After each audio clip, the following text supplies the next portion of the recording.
You're listening to DruidCast episode 169.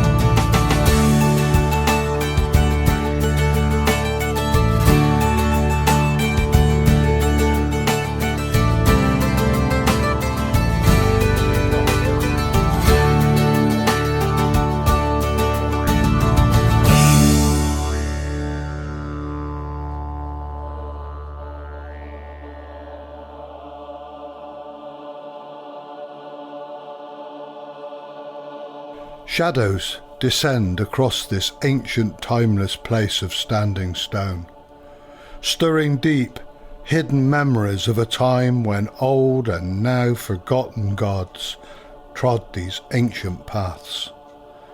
The darkness races across the land like hares before a storm. The noble hawk unceremoniously flees to its high nest, heart frozen in confused terror. The stones loom more strange in this twilight world between worlds, whispering of ritual and death, through eon upon eon now passed into space dust. The soft southeasterly wind caresses my inner ear with the mystical, magical chanting of the old priests and guardians of this sacred place. Ariamrod begins the retreat to her coal-black diamond-studded throne. This was her moment, frozen in time, like dewdrops in midwinter, fleeting, powerful, but always destined for brief magnificence. Lu, tentatively, guiltily, reclaims his right to shine in golden splendour over this land called Albion. In the hedgerows, the sap begins to rise, the buds begin to burst forth, the primrose basks in bejewelled splendour. Spring has returned. Blessed be. Hello my friends and welcome to DruidCast episode 169. I am your host Dave the Bard, and DruidCast is brought to you on or around the 20th of every month by the Order of Bards, Ovates and Druids. If you want to find out more about the Order and our courses, you can do that on our website at www.druidry.org. The sun is shining and spring is springing here in the south of the UK right now. It's still a little cold, but the air has that promise of warmth within it, and I, for one, am very happy to welcome back the lighter evenings. More of the lockdown restrictions have been lifted too, and that's enabled me to head out in the car for the first time in 6 months to meet up with a very special man and restart the DruidCast Walking the Talk series. I managed 2 last year and got a lot of good feedback about the format from you listeners, so expect more over the coming months. The idea is that the person interviewed takes me to their favourite sacred site and we walk through the landscape chatting about what they love about the place and their lives, bringing you on the walk along with us. Now, I bought a great mobile recorder specially for these interviews, but it was a little windy on the day, and quite frankly, the windshield that came with the recorder is a little bit rubbish. The voices are incredibly clear and intimate, but when that wind blew, sadly it got through the windshield of the recorder, and you can hear that every now and again as a distortion in the sound. So just so you know, I am currently exploring better wind protection for that recorder for the future interviews. So this month's Walking the Talk guest is Adrian Rooke, old friend, Obod Druid, counsellor, the Order's media officer, and all-round amazing man. And you heard his poem to Spring opening the show. We met up at the stone circles of Stanton Drew near Bristol in the great southwest. So pop your coat on, it's a little bit breezy out there, and let's head over to that gate and the green field and the standing stones just beyond. Walking the Talk, an interview series for DruidCast.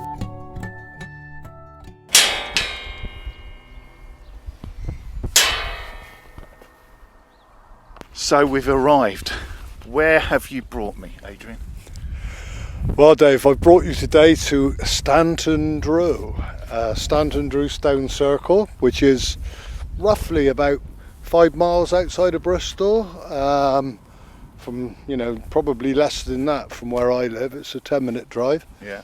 So I've been very blessed to have had this wonderful Neolithic, Iron Age, Bronze Age monument, because this place has been worked on for thousands of years, virtually on my doorstep since I was a kid. Yeah, yeah.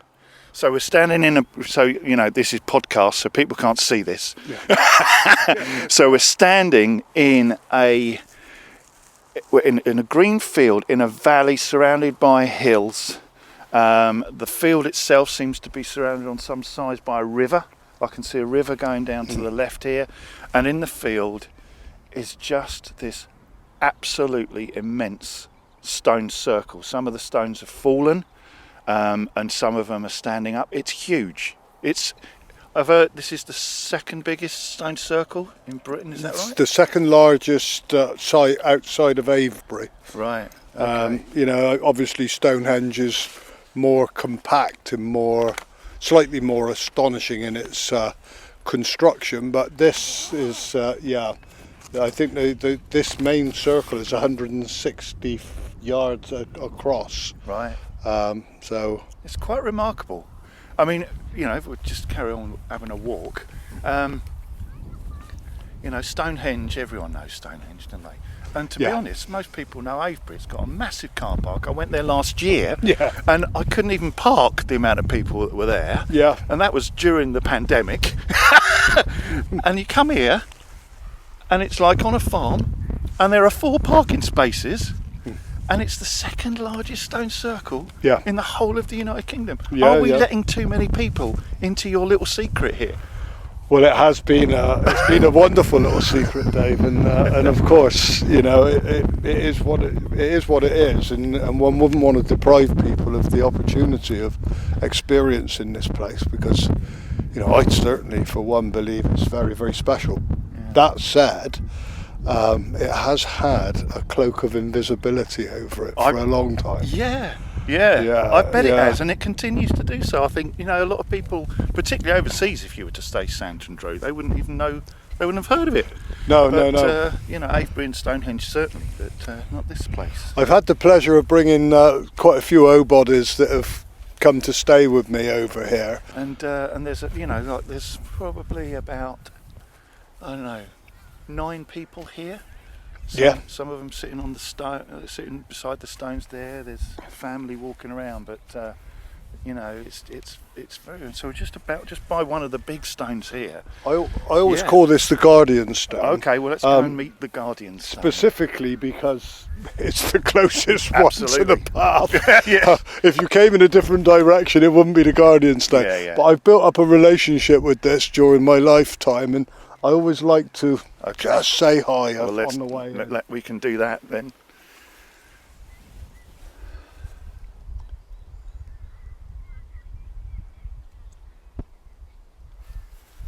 Yeah. Look at it's just covered in this amazing green lichen and stuff. It's just, and an offering in there of a little dandelion flower just to put into one of the nooks of the stone. Yeah, it's got a presence, hasn't it? Yeah. Yeah, so that's definitely. that's the first stone as we step into the main circle. Mm-hmm. And I brought this little map out just to show you, Dave, so that you've got some visual understanding of the enormity of this place. Really? So this was the Great Circle, and there was around the Great Circle was a large ditch. And then, around the large ditch was a moat connected to the River Chew down there. Right. And then what you had here was you had concentric post holes that they didn't discover until pretty modern times due to microwave technology. Mm-hmm. And the concentric post holes would have been massive pieces of oak going round and round and round all the way virtually to the centre. So it was and they would have been carved, and it was a hell of a construction. That is amazing. And that was the early construction of Stanton Drew, pre-stones. Oh, okay. So that's so the wood concentric. The wood henge, the wood henge came first. Predate the stones, and I mean they estimate that what actually happened about 2,500, 2,350 BC, there was a meteorite shower that completely transformed the weather systems in northern Europe, caused a massive famine, massive crop, flooded this valley, and washed all the oak posts out of their little slots and smashed them around. And it was around that time and just after that they started to bring the stones in. That's amazing. Standing here now, you just wouldn't get anything like that. In fact, I can't see a ditch anymore. But I guess they've done that. They've got that through the geophysical stuff that they can do. Yeah, they've microwaved the whole thing, and so all the way around you've got the post holes. Concentric circles leading into the middle. Into the centre, It looks incredible. Now, from here to the other side, was it say there about 135? Was it 135 metres? Yeah. That's a big stone circle, isn't it? That is a big area. It's a very big area. Yeah. You know, it's massive, and there's all kinds of theories. You know, whether this had a kind of a thatched roof constructed on top of it at one point over the whole thing. Yeah, because you would never know that, would you? You would never know that. Really gone, yeah. You'd never know that. So this is the main circle. I mean, being in Britain, it seems like an eminently sensible idea. I've always said that now I'm a pagan and I come to these sacred sites. Now I understand why they built churches. Yeah, because definitely. I've spent the odd frosty moment out here, I can assure you. Yeah. So when did you first come here? Well, believe it or not, and I mean for your listeners, I just described about half a mile across the fields is a garage. Right. And my uncle used to own that garage. Oh, right. Okay. So when we visited my uncle on a Sunday afternoon, the family, my mum, dad and siblings would all have tea and buns, and I'd escape across to the stones. Come over here. So I've been coming over here since I was, a wee boy, so to speak. So what attracts a wee boy to come to a stone circle? You know, you must have had an interest in this stuff even back then. I mean, I think your listeners would understand, not everybody would, but this place is in my blood. And, whether or not I've had some past life experience, but I've always felt the moment I step into this wonderful temple, something magical occurs within me. And it changes my DNA, and I just feel I've had experiences here which are almost indescribable, well, I'm going to ask you to describe the indescribable. So you've been. I know. Last time I was here, I think, was round about the year 2000, 2001 for a Beltane Dabooney Grove open ritual. Yeah. And that's nearly 20 years ago, and I haven't stepped foot here since, which is crazy. And that was a wonderful day. We were out in our VW camper van, and on a road trip, and just knew it was. I remember it. Yeah. Were you part of the kind of organisational sort of team for those open rituals even back in the early 2000s? Yeah, definitely. Yeah. I've been a member of the Dabooney Grove now for over 25 years, and I rocked up to my first meeting of the Dabooney Grove. I'd been in Obob for about a year, and didn't even know the Dabooney Grove existed. And then a lady called Julie Britton, who was quite a mover and shaker in those days, was indeed. I put an advert into Touchstone, and I found out that there was a whole grove happening about 5 miles from my house. So I contacted her, and I rocked up at an autumn equinox. Ronald would know the exact date, of course. I'm sure he would. For the first time at that ceremony, JJ rocked up, and so did Ronald. So the three of us were newbies. And that was our first ceremony with the Dabooney Grove, and I've been a member of the Grove ever since then. And That would have been equinox 96, something like that. So 1996. Right, okay. That's a long time. So when did you join OBOD then? In 95, 96 was it? I joined OBOD I think 93, 94. Right. Okay. When I actually joined OBOD, I think there was something in the region of about 200 members, something like that. Yeah, well, I'm member number 1,331, I think. Okay, and I joined in 94. End of 94. So it would be. I mean, that's not many, is it? Really? No, there's not many at all. There's just over 26,000. I know. It's incredible to have watched the growth and the change and the beauty of how it's all spread to all four corners of the world. Yeah. In those days, you wouldn't have imagined that it would have been like that. No, we didn't even have email. I don't think. Really. I think there was only about about 4 groves in existence. Yeah. I think. Brigantia and Dabuni and a couple of others. And the Dabuni was originally the Silurian grove. Oh right, okay, yeah. And because it started off over the bridge in Wells, and then relocated to Bristol, and we thought, well, we need those Celtic tribes. Yeah, they're not going to be happy about that, are they? We need a Bristol-based tribe now. So that was good. Yeah, so that was my first introduction to group ritual, and that was wonderful, and that blew me away. And of course, I then met Anna for the first time, Anna Adnan, and meeting Ronald and lots of creative people, and it wasn't long before we started to do various ceremonies over here, and that was a pleasure. But we really started to come here on a regular basis, for me, for the solstices and the equinoxes, pretty much after they opened Stonehenge. Right.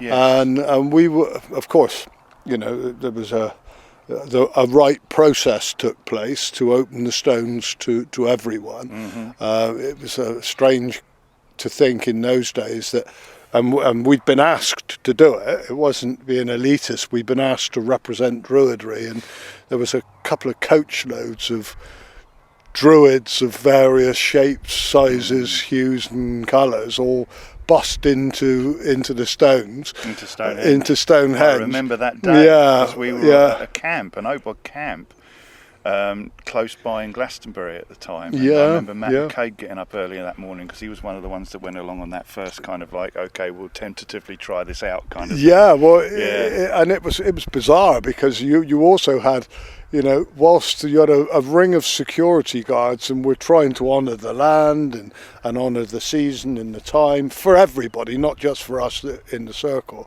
to spread that out across the plains. There were people making desperate dashes for the stones and being rugby tackled by security guards. It was bizarre. Yeah, it was bizarre. Can imagine. But it was lovely. And then, of course, the powers that be succumbed to popular pressure and opened the stones to everybody for the solstices. And then it got too crowded for me. Instantaneously it became something else. There was too many people, 10,000 people, a bit of a rock festival, which is fine if that's what you want. It's not what I wanted. So we took to coming over here. And there were 6 of us originally that had the first winter solstice gathering, and that would have been 20 odd years ago here. And the last winter solstice before lockdown that we were here, we had 180 people. Wow. So where did they park? Well, this is it. There's 4 spaces. Yeah, this is always quite contentious and a little bit of a problem, to be honest. Yeah, we had a similar thing. I looked at the stones opening, and I also did. The politics around it got me down. Stonehenge, I've got to say, it still does a little bit. And that's why we started the Longman, the Longman Gorseth, and we had 7 people at ours, which was the spring equinox 2000. Next one we had 40, and now, averages sort of 60 to 90. We don't get to 180. If we got to 180, we wouldn't fit on the hill. So it's probably a good thing it's not there. Yeah.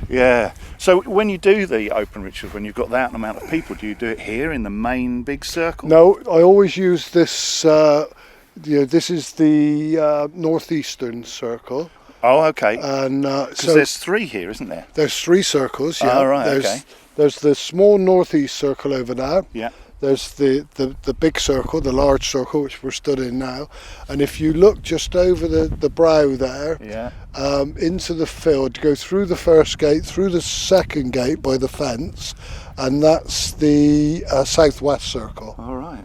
Okay. And from the southwest circle, it's slightly raised, so you get a better look of the panorama of the landscape. Oh, okay. But that's aligned. That comes the alignment of that circle comes directly through the small circle and directly through this circle and into a farm there where there's a stone called the Hoytville Quoit. Oh, okay. And it's actually, unfortunately, residing in a slurry pit at the moment. Okay. But that stone was very, very important because that would have been where the shadow first came up at summer solstice. Oh, okay. You know, the first light coming across the land there. And also there's another alignment coming through here which connects that circle up there with the winter solstice. So this was a calendar. It was a giant calendar as well as a sacred place of worship. Yeah. There's quite a lot of stones missing, Dave, which is unfortunate again. And I wish we'd have had a keeler descend on here like they did at Avebury, because as you can see, there's some beautiful stones literally disappearing into the ground. Yes. And I did speak to Ronald Hutton about it and said, well, why can't we raise them like they did? And it's cost.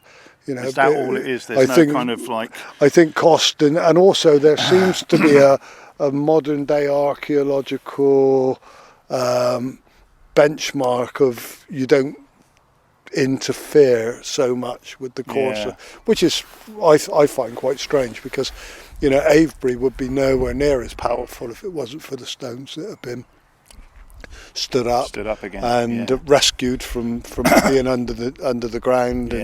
But here, just here, that stone up there, Hoytville's Quoit, that was originally, according to John Aubrey, who was one of the first to map out these stones, and he gave quite calculated measurements of everything.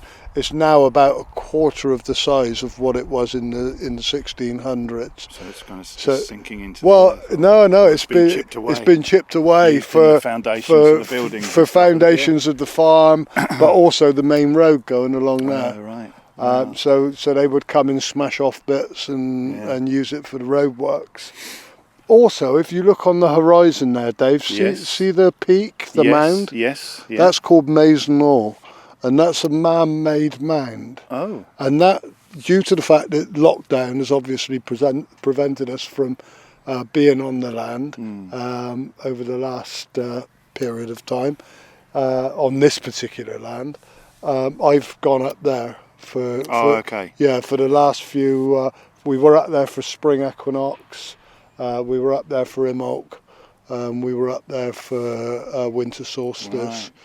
Right. Can you see the stone circle? You can see the stones from there. If you stand on one end, the end that's visible, you can see the whole panorama of the Chew Valley going right the way down to Western Supermare.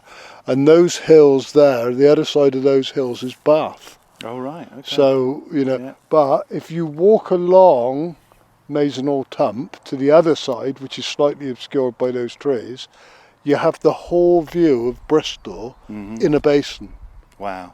So you can see miles across Bristol. Is there a hill fort up there? Well, again, nobody really knows what it was constructed for. Oh, okay, one of those. Yeah, you can see where, it looks like a giant burial chamber.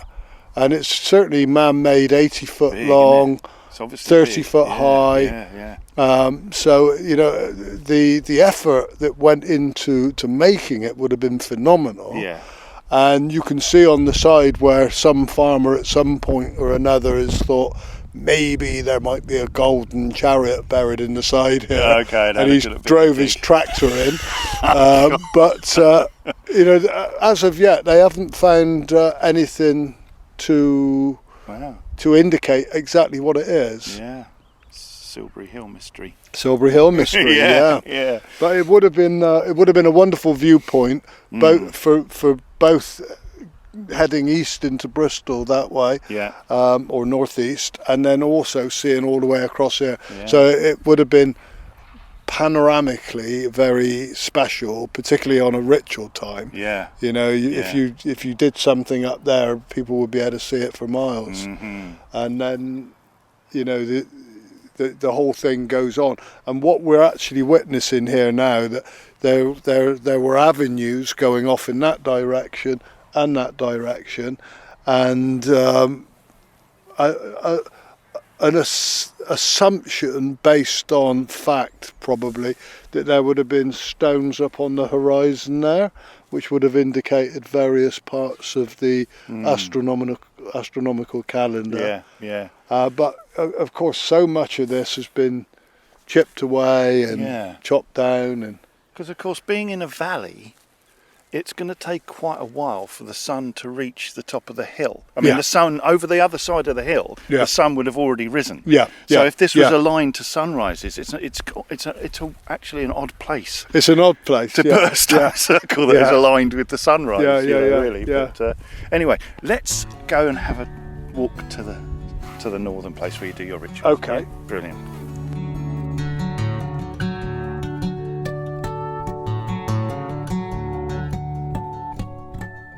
All right, so we have arrived. This is the northern stone circle. Of the complex. Northeast, and it's pretty complete, or it feels like it's quite. You know, you can see it's a very obvious separate stone circle. Although there are other ones going around the outside. So is this outside of the main complex or within it still? No, this is outside of the main circle. Right. Yeah. And this is. I mean, I can remember Ronald at once saying it could have been a moon calendar. Oh, yeah. But it's certainly for different ceremonies and different rituals, and it does have that real feeling of compactness. They couldn't work out what happened in the eastern quarter because there's 9 stones there, but they have since discovered that at least 3 of the stones come from 1 stone. So there was something else built there, and then what you see behind it, Dave, is a causeway. Oh, okay. Now, again, because of time, we don't know where the river ran. We know all this used to flood, so all of this would flood, and the River Chew, which is relatively small river these days, was a lot bigger. It's silted up over the millennia, so it was a lot bigger than it would have been then. So there's every possibility that, as with maybe Stonehenge and other places, there would have been the use of rafts and boats to bring the stones to place, and that people would have perhaps had funerary rites coming down here, and pilgrimages down through the valley, using the river as a medium. Although that said, what is interesting about Stanton Drew as against Stonehenge and Avebury, there are no burial mounds. There's one burial chamber, a big one, at the back of the Druid's Arms, the suitably named local pub. That does do in the village. It does do an absolutely delicious Druid burger. Druid burger. I don't know what I put in that. I dread to think, but anyway. So there's a big long barrow there. All right. And 3 great big huge stones. That's the cove, right? Yeah, the cove. They call it the cove. Yeah. And again, with the recent exploration using microwave technology, they've been able to trace it goes back 70, 80 feet into the orchard behind the pub. Oh, right. So it would have been a big burial mound. and most of it's gone now. A lot of the stone, it was actually used in the construction of the church. So, So, but we were talking just now about the various conglomerates of the stones. Most of the stones here come from two places. One batch of stones seems to come from Lower Dundry, which is a few miles off into the north direction. Yeah. And then there's a bunch of these stones that comes from a quarry about 4 or 5 miles that way in a little town called Bishop's Sutton.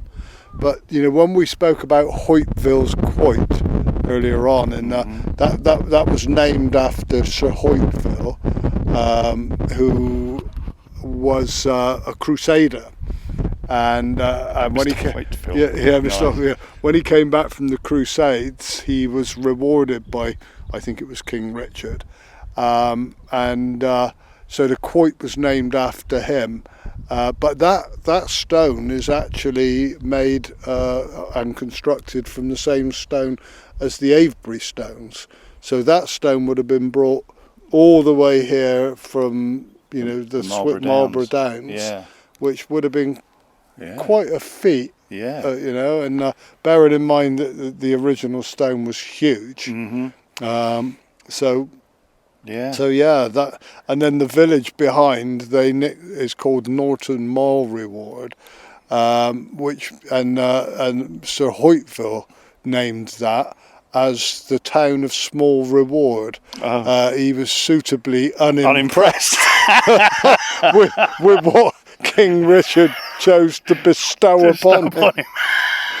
So it's held within the name of the town. That's brilliant. God. Yeah, so and these are big stones here. These are big stones. These are big stones.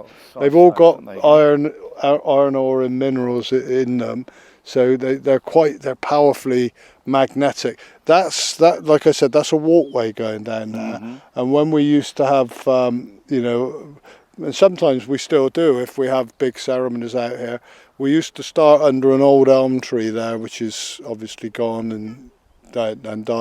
That's what I remember. Remember the tree? I was thinking, where's the tree? Yeah, because I remember the tree, and that was over there. And it's so was it Dutch elm disease? I think so. Yeah, it met a natural end anyway. And then we'd start under the tree and then walk along the cove and then process in through the eastern gateway into the circle. And it's still a nice way of actually. Processing into the circle. Yeah, processing in is a good way of just centering yourself to know what you're going to get. Something special's about to happen. Yeah. So I want to take you back. You said you joined the order sort of like 94, 95. So what was your journey to Druidry and Obod?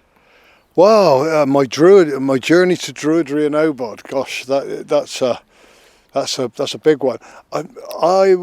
I was born. My mother said I was born miserable. We did have a future conversations about that. But I was a troubled child in a funny kind of way, in the sense that I had a lot of illness as a child. Spent quite a lot of time in hospitals, and that had an impact on me growing up. I found social interaction quite difficult, and I always felt that this whole thing about being human had been explained to everyone else, and I hadn't been given the roadmap really. Given the operation manual. Yeah, the operation, and I just felt like the odd boy out really. But I always found my solace, my place of peace was in some woodland behind my house, where I lived in a place called Headley Park. There was what appeared to a small boy to be a huge wood. Is that no? But I go back quite regularly, and it's not huge. But I did find a beautiful. There was a very inviting hawthorn tree, and I found a way of being able to crawl inside. And for some reason, it was hollow, like a bell shape. And that was my first connection with the earth. And I used to lie on the earth in there, and I could hear what I perceived to be the heartbeat of Mother Earth, Right. and it was my place of tranquility and peace. How old were you then? About 8, 9. Wow, okay. Yeah.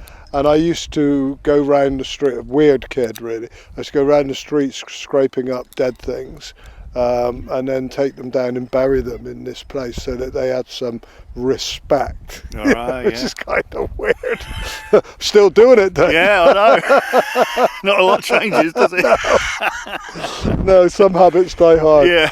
But then I always had a longing. I think Carl Jung said that inside of every human being is a desire to understand God or the goddess or the Great Spirit. And that certainly was for me. I took myself off to the Christian church when I was about 9, and then I had a lovely experience actually for a couple of years, and it was all lovely until I heard this particularly evangelical preacher one day banging on about who was going to hell, and it was pretty much you started with the Catholics and then followed with Hindus, Muslims, Jews, pretty much anybody that wasn't in that room at that time. And yeah, right. I knew I was finished when he started on anybody in the pub trade, in the licensing trade.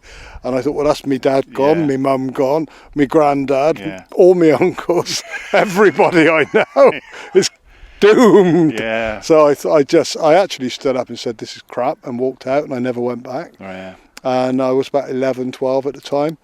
And it wasn't long after that I got into drinking and revelry and hedonism, as we do, and festivals and all those all kinds of what seemed to be incredibly exciting things at the time, and probably were. Yeah. But by the time I was 21, I ended up on a life support machine in the BRI in Bristol, the Bristol Royal Infirmary, and my heart had collapsed. That was the first time I had heart failure. Really? Yeah, I had something called endocarditis, which had eaten my heart valves, and so several months in hospital, and a bizarre and life-changing out-of-body experience during the operation. I watched the operation take place. You have one of those? Yeah, I had an NDE. Yeah, an NDE. And I joined an NDE society when I came out. Yeah. Of course, you had to write to people in those days. It's like you just wrote these letters and joined this club and had a newsletter come through. And it was still not so well known then. Since those times, a lot of people have been brought back from the dead, and a lot more people with the advances in medical science. So more and more people are having that experience. Of course, some would label it a chemical reaction by the brain closing down. It certainly wasn't that for me. I felt peaceful. I felt a peace that I hadn't found in life. You saw them working on your body. I saw them working on my body, and I was able to feed back to them the conversations that they were having, which were quite mundane, and I thought a bit cheeky, talking about the tennis and things. While they're working on working on me, and it's like, guys, concentrate, Anyway, I didn't want to come back, Dave. For 2 pins, I would not have come back. But there was this kind of, it sounds a bit twee, but there was this voice that came around me, through me, in me, and it just said, it's not your time, Adrian. You got stuff to do. You have to go back.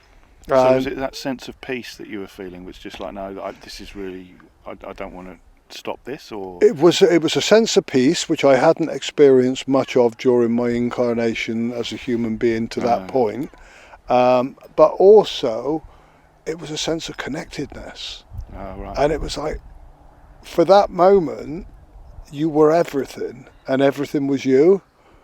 And it's easy to say those things, and you think, oh yeah, another kind of hippie statement, but it was. I felt that if I wanted to, I could spring to the other side of the cosmos. Yeah.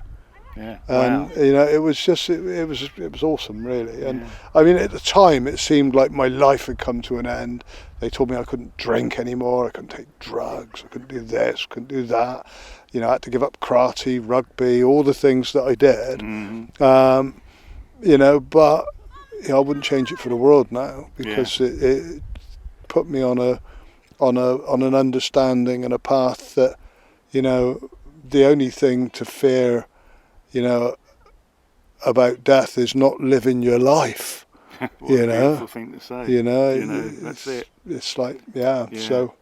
Where your energy that you give out is just that. It's like every moment. I watch your Instagram feed and I just can't keep up with you. You're always somewhere doing something, and you're always living your Druidry and your spiritual path. Yeah. It's who you are, and I really respect that about you. Well, thank you, Dave. That's really nice. So you were brought back. So I was brought back, and then I went on a pilgrimage because I went back to Christianity, and I've got no problems with Christianity. I've got no problem with any tradition as long as they're not inflicting through force their opinions on other people. Everybody follows their own path. Yeah. But for me, it was very much. Live podcasting. Sitting there, you've got a lovely dog doing its thing. And he's not actually even barking at anything visual. Yeah, what can that dog see? What's that dog seeing that we don't? So I went on a pilgrimage, the first of many, and for a while I aligned myself with a beautiful Buddhist group, and went chanting every week and did lots of chanting every day, and then I did this whole transcendental meditation thing, and then I joined a Native American shamanic organization, and we started to do sweat lodges, and it was wonderful stuff. It was all absolutely wonderful, and some of those people are still friends of mine today. But it always felt like I was leaving the party and putting on a coat, looked like my coat, but actually it was a couple of sizes too small. Right, okay. And I don't mean that in any disparaging way. It was just, that was it. It just wasn't quite of these lands. And I didn't know that's what I was searching for at the time, but I do now with hindsight. It was wonderful aligning myself to Eastern mythology and teachings, but it was Eastern mythology and teachings, and it felt very airy and mountainous. And I come from this limestone rich red soil of the west of England, and it's in my blood and in my bones. So, and I'd always been fascinated. I don't know whether it's a past life thing again. I used to be captivated. Once a year, we'd get the old, the ancient order of Druids trawled out on our black and white TV, and you'd see them all filing into Stonehenge, and I'd be gobsmacked. Even as a kid, I'd be like, you know what are they doing? There's a mystery of magicians. And so, and it came to me in a meditation, I need to find Druids. And then I embarked on this quest to try and find Druids. Well, of course, they weren't that easy to find in those you couldn't days. Put it into Google. No. Druids. Yeah, Druids. Druid. Send me a Druid. And so what I did do, there was an organisation in Bristol called the Druid Friendly Society. Oh, okay. So I went knocking on their door, yeah. And this woman said, "Come on in." And I sat at this posh desk, and she said, "How can I help you?" I said, "Well, I'm looking for some Druids." And she just laughed. She said, "Well, you won't find any here. She said, this is a charity." Yes. And of course, she told me that that there used to be a ritual element to it, but that had long since closed down. And they were a bit like the Round Table, raising funds and money and doing stuff. Yeah. So she said, "I hope you find what you're looking for. Yeah. It looks like you need it." I never was quite sure what she meant by that. Yeah. Probably saw this sad longing in my eyes. Yeah. Anyway, these aren't the Druids you're looking for. Yeah. At the time, I had a fruit and vegetable shop, and that was a bizarre experience. How I should never have ended up there. I drank too much one night and bought a shop, and woke up the next day thinking, something untoward's happened last night, but I can't quite remember what it was. Right. And then I was stuck there for 15 years. Wow. Anyway, I was in the shop, and of course, people knew, my clients, customers, they were lovely people. They knew I was interested in esoteric ideology and different magical groupings and backgrounds and organisations. And one of my customers came in one day and she bought me in a predictions magazine. Really, I have to be honest, I'm not sure whether I would have read it, Dave, because it was all astronomical, and I'm dyslexic, so it confuses the crap out of me, really. So I probably wouldn't have read all of it. I would have read some of it, but I walked into my office, and just as I got to my office, another client came in. So I threw the booklet onto the table, went and served this customer, went back out, and the book had opened, I think, divine inspiration here, the goddess inspiration. The spirit of Philip was travelling far and wide, because it opened right on the desk, and my eye was drawn to this tiny little advert. It was only about an inch long. It's the same one I saw. Yeah, was it? Absolutely the same one in Prediction Magazine. Something along the line, are you interested in the revival of native British spirituality and or Druidic practice? That's it. If so, contact P.O. Box 133 Lewis, East Sussex. And I knew in that moment that something special had occurred. I knew it. And I couldn't get it sent off quick enough. And the moment the Guerce arrived, and I sat down, and I was desperately trying not to be too overexcited, because they sent an introductory pack. And I read the introductory pack, and I kind of fell in love immediately with the whole concept and what sealed the deal for me was when it said, if at any time during your journey your guides or your guardians or your stars decree that this isn't your path and you want to leave, then you do so with our love and blessings. Yes. And I thought, gosh, that's it, I'm in. Yeah. And that was the start of what has been a magical, miraculous journey of meeting some of the most delightful people that you could ever wish to imagine, and magic in abundance. And that's not to say that life's been easy. Philip said to me one day in the shower, in the shower, we were in the sauna on camp. And it was a rickety old sauna. He said, you know what Philip's like? He said, Adrian, he said, tell me, he said, what's Druidry done for you? and I just went a bit quiet, and I said, what, Philip? You mean apart from divorced, bankrupt, and covered in tattoos, all of which I hold you responsible for. Philip said, surely not, Adrian. I said, no, not at all, Philip. But sometimes things have to crash and burn and change in order for new things to grow. And what Druidry taught me very quickly was that, and my other experiences had led me to that place, that if I were to fully manifest who I am, my soul journey upon at this time in this place, then risks have to be taken. Instead of trying to be somebody else for somebody else, doing something else, and all that time with that heartache in your soul. And it's but I wouldn't change it for a thing. No, I wouldn't. Absolutely. No, not a thing. It's been the mainstay of the last 30 years of my life, really. And I was very lucky that I got quite close to quite a lot of really lovely people that really pushed me on to doing things that were out of my comfort zone. In the way of ritual and just being in the world in a way that people would maybe shocked to know. I was incredibly shy at one point. Ronald describes me the first time he met me as being, he said he looked out and I was there with this strange haircut that reminded him of an Ionian monk. And being very, very, very quiet and very reserved. Right. And he goes on to say it didn't last long. Didn't last very long. So, and you went from the green growth, and now, of course, your job is helping other people in counselling and stuff like that. So that's what you do for a living. I owe this to Druidry because it gave me the confidence to to actually say, I can do whatever I want to do with my life.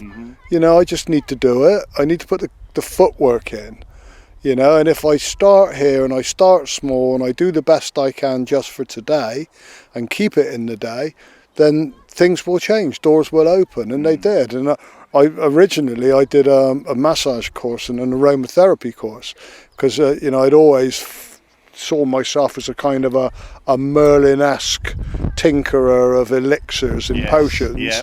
I love all that. I still do. Yeah, Star Child is your favourite shop in Glasgow. It is certainly one of them, that's for sure. Yeah, they've had a few quid off of me over the years.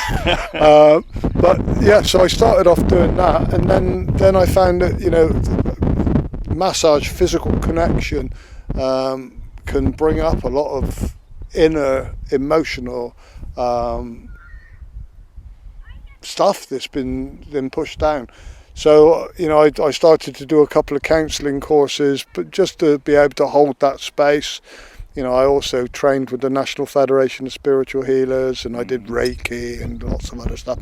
But it led me to being in a placement where the only placement I could get was in a drugs and alcohol agency, and of course, with my own experience of being one of the 10% of the population of people that can't actually manage their drinking in the way that their brain perceives they are managing their drinking. I came to a place where I needed to stop. I've still got family in the licensing trade. I don't have an issue with alcohol or drugs. It's an individual choice, but I do know for me, it gets me into a lot of trouble. There's not an off button that says, hang on, it's Sunday night now and you've been drinking since Friday and you're supposed to be going to work tomorrow. It's like, no, go to work Tuesday. It's a bit like that. I'm one of those people better off not drinking. So that was part of my journey. And so subsequently I then spent the best part of 18 years working in a rehab where I ended up, the manager, the departmental manager of the primary care counselling section, which was again wonderful. I've been able to, I loved that the 12-step programs based around spirituality and spiritual growth. I love the prayer. It's just fantastic. All of it. The whole thing is about finding a God of your own understanding. So of course that really resonated with me and with Druidry, and so I could do workshops on spirituality and take my drum, do some singing and dancing, and clients loved it. I bet. Who have you got as a counsellor? Oh, Gandalf. Gandalf is my counsellor. Damn, what a story.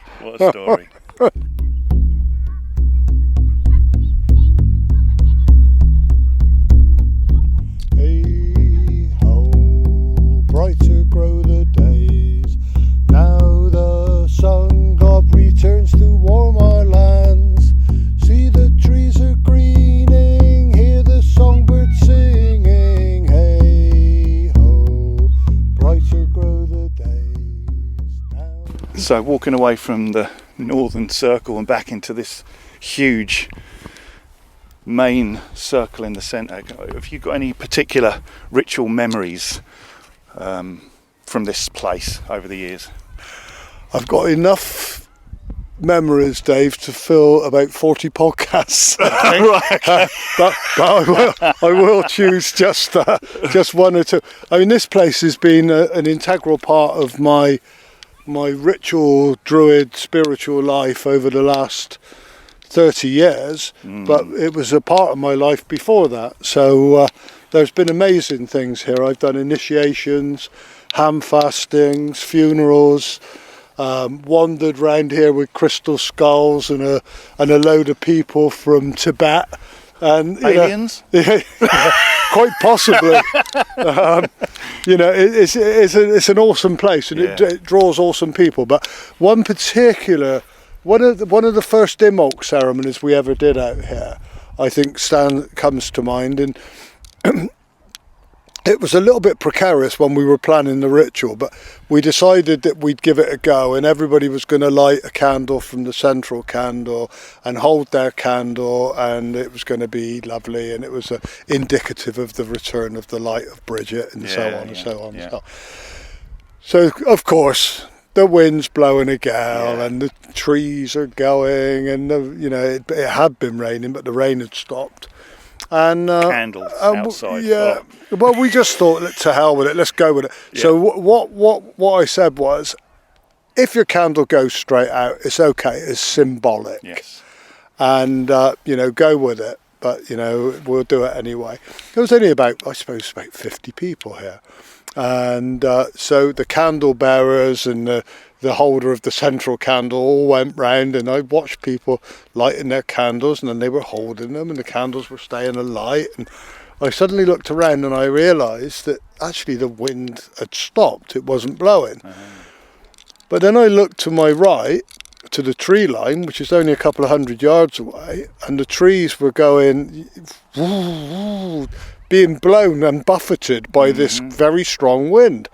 And I looked ahead of us to the western quarter, trees the other side, blowing, buffeted, and then the trees behind us, blowing.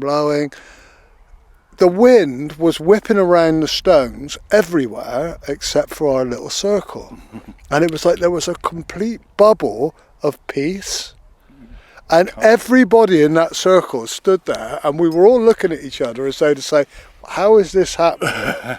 And we're all holding these little tea lights, and none of them had gone out. And the moment we ended the circle, back came the wind. Did you cast a circle on that day? Oh yeah, we always cast a circle. Because I've noticed that on the hill ups, on the Longman as well, that similar kind of thing. That if it can change the atmosphere, and like you say, the wind patterns and weather patterns within the circle, and like even the warmth. Up on the hill, it's been really cold. The circle goes up, it's okay, but as soon as you walk past and uncast it, it all kicks off again. And is that what happened on that? Definitely, exactly that, Dave. And it was a really interesting day, because as we were leaving, and everybody was kind of touched with that sense of something quite profound happened there, but we're not quite sure what. And this old lady, elderly lady, said, "Young man, can I have a word with you?" And I thought, oh God, I'm in for a bollocking now about something or another. She's obviously displeased. And she said, "I'm 87. She said, "I've lived in this village all my life." She said, "And I'd just like to thank you." She said, "The stones have been waiting for you people to come back and wake them up again." She said, "And I think you've done that today." Wow. And just turned around and walked off. And, I had tears in my eyes. I was like, it was just such a beautiful thing for her to say, and... But it's like not only a kind of welcoming from the spirit of the place itself, but also, she's a spirit a guardian. She's a guardian of the place. Too, So, that's a lovely thing. And, she wouldn't have said she was a druid or a pagan or anything else. She was just somebody that was living her life. But had an understanding that, the vibrational aspects of life, everything's alive. It's all alive.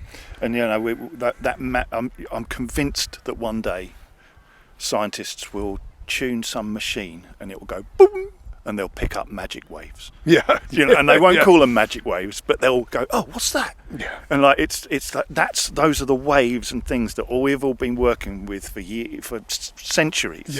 And suddenly it will just go blip on a machine somewhere. There's no doubt this energy exists in my mind either. And weather is a weird thing. It's like it's one of the things I've seen probably most often is whether I remember Julie Britton, an Obod camp, the rain was hacking it down. There was a thunderstorm, and I saw her walk out into the middle of the field, just raise her hands and just obviously say whatever words she said, and then within the hour it had cleared, and you looked over to your left and there was dark clouds, you look over to the right, there's dark clouds, but just this strip down the middle over the Obod camp. We must play havoc with meteorologists. Do you know? Something very strange happened in a field in Stanton Drew today. Well, you just triggered a memory. JJ and I were running the Italian OBOD first retreat on the side of a mountain. Yeah, right. And the whole thing was crazy, but it was mad. We just ended up on the side of this mountain, and I thought we both thought we were going to a retreat centre, and we've ended up in these little tents on the side of this mountain in the most atrocious weather, and I'd signed myself out of hospital to get on the plane because I'd had a heart attack a couple of days earlier. You ended up in a tent on the side of a mountain. Yeah. But it rained so badly the first night that JJ was trying to do a guided visualization, and all the participants were hid under one piece of plastic. There was no structures up. They were all just curled up under a piece of plastic. And it was welcome to the Order of Bards. Yeah. And then we got up the next morning, and it was still howling, and the wind and the rain. And so, we said, well, we've got to do something because spirits were flagging somewhat. So we said, come on, let's do the dance of life. I said, come on, we're druids. Let's invoke the sun. And there was a really not very hugely enthusiastic response. So, both JJ and I whipped them into, come on, let's really call out the sun. And we said, come on, sun god, smile on us now. Yeah. And he did. Yeah. In that instant, he did. Yeah. The clouds parted. It was like something from a film about Moses or something. Yeah. It was like, da-da! All I was waiting for was the angelic music. Yeah. And I looked at JJ looked at me, and I could see we just thought, oh my God. Is that amazing? Yeah. It's amazing when something... And we just carried on nonchalantly like it happened every day. Yeah, you can imagine an Italian weather studio going, have you seen what's happening on this little bit of mountain over here? Yeah, incredible. It's all part of the mystery of life, isn't it? It is. And you said about the magic machine, and I hope they never do find that because they'll market it and sell it in Tesco's. They probably will. They probably will. Yeah, and they won't call it magic waves either. No. Well, Adrian, thank you so much for your walk. It's been absolutely a delight to spend this time with you in your sacred site. And we didn't even get a chance to talk about your role as media officer of the Order of Bards, Ovates and Druids. Maybe we'll just finish off. But before I say goodbye, is that a busy role for you? I mean, it must be busy around the summer solstice and sort of Halloween and stuff like that. But it's an interesting role, and it's a lovely role, and it's great service. And I fell into it when Matt McCabe was working in a position where he couldn't do it anymore, and he just looked at me one day and said, "You'd make a good media officer," and that was it. Yeah. And Philip just said, "Yeah, get on with it," and that was my introduction to being media officer, and sometimes it's been challenging trying to organise and support various enterprises or films or information gathering media people and trying to sift what is relevant really and what could just be hype and what we really don't want to get involved with. Absolutely. I think that's an art form that I've developed over the years based on making quite a few mistakes in the early days. I have to say that it was a far more demanding role when I took it over 18 years ago, I suppose now, probably somewhere around that time, because there was all the hoo-ha about Stonehenge at the time. Yeah. So, there could be anything up to 50, 60 calls in the 2 days, prior to, the pre-solstice day and on the solstice itself, from bizarre requests such as, "Hello, this is Time Tease, BBC Time Tease, Newcastle. We're thinking about talking about druids in the solstice. Could you get one into our studio within the next hour?" Yes. And it's well, yeah, okay. Well, actually, it's funny you should say that. I've had one hanging about right outside your studio, just waiting for you to call me. So lots of stuff. But there have been lots of really lovely things that have come out of it, and I do believe that, 100% with all my heart, that what we do and the way the Gwerse open us up and the whole OBOD package really certainly offered me an opportunity to grow and develop in ways that I would never have done if I hadn't have come across this. So, if by, being a little bit up front and a bit out there, even one other person finds their way home to Druidry, then the whole thing's worthwhile. Absolutely. Yeah. Well, now I will say thank you for bringing me to the same. Lovely to be with you, Dave. Yeah. And the next time I see you, I hope we'll be dancing on a stage in Glastonbury. Sounds brilliant. All right. Blessed be.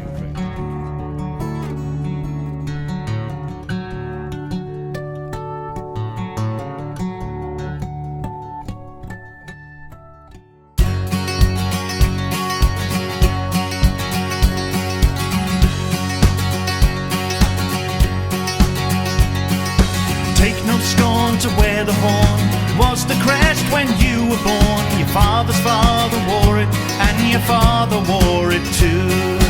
Hallanto, jolly rumbelow, we were up long before the day to welcome in the summertime, welcome in the May. The summer is a coming in, and winter's gone away. Robin Hood and Little John have both gone to the fair, and we shall to the merry greenwood to hunt the bark and hare. Oh, Hallanto, jolly rumbelow, we were up long before the day to welcome in the summertime, welcome in the May. The summer is a coming in, and winter's gone away. What happened to the Spaniard? The mates so brave, the boast, that they shall eat the feathered goose, we shall eat the roast. Oh, Hallanto, jolly rumbelow, we were up long before the day to welcome in the summertime, welcome in the May. The summer is a coming in, and winter's gone away.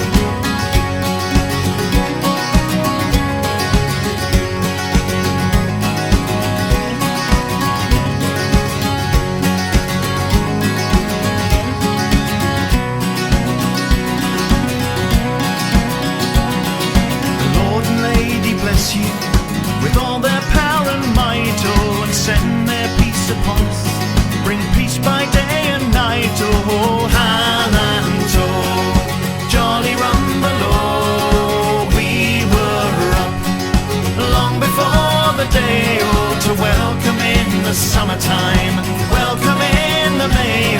The summer is a coming in, and winter's gone away.